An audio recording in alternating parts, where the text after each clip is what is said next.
افلاطون فیلسوف یونانی در سرزمینی به دنیا آمد که 50 سال جنگ با امپراتوری ایران ویرانش کرده بود و کوروش کبیر بنیانگذار این امپراتوری بود. با این حال افلاطون در توصیف کوروش نوشت او مردی بزرگ بود که به مردمش حقوق انسان آزاد را اعطا کرد. انجیل کوروش را فرمان روایی متبرک شده خوانده و چنین ثبت کرده است که او پس از فتح بابل یهودیان را از قید اسارت آزاد کرد، تسامح دینی پیش گرفت و به یهودیان اجازه داد که هیکل اورشلیم را از نو بسازند. به همین خاطر ایران امروز خانه و سرزمین یکی از کهن‌ترین جوامع یهودیان در جهان است که از سال 539 پیش از میلاد در این کشور ساکن هستند.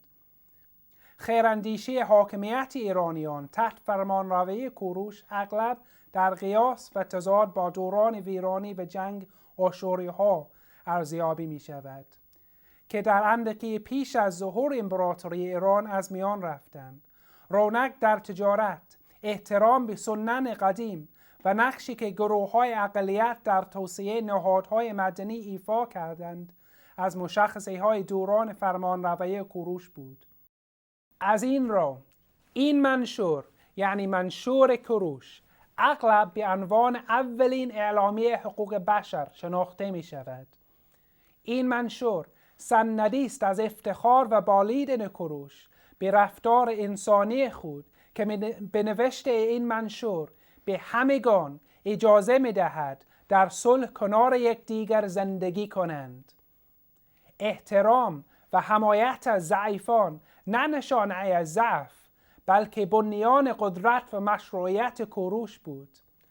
با مرور تاریخ 2500 سال همزیستی اقوام و ادیان مختلف چه در غرب و چه در شرق در برابر دوره‌ها از مدارا میتوان دورانی از خشونت‌های فرقه‌ای و قومی را دید و همچنین دوران حکومت‌های سرکوبگر لجام گسیختگی نیروهای حکومت علیه مردم و کارنامه‌های هولناک از پایمال کردن حقوق بشر را مشاهده کرد.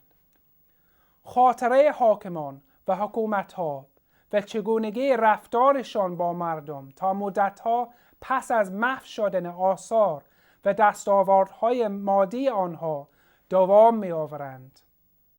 آنچه از تاریخ می‌آموزیم این است که سلامت، توسعه و غنای فرهنگی یک تمدن یا یک ملت بر پای شیوهی برخورد آن با اقلیت‌ها استوار است و گوناگونی و تنوع جامعه نمادی است از قدرت و پویایی فرهنگی آن.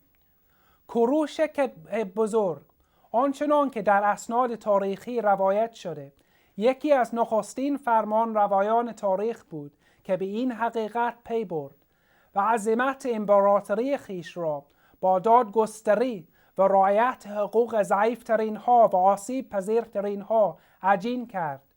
به همین خاطر به شایستگی او را کوروش بزرگ می نامیم.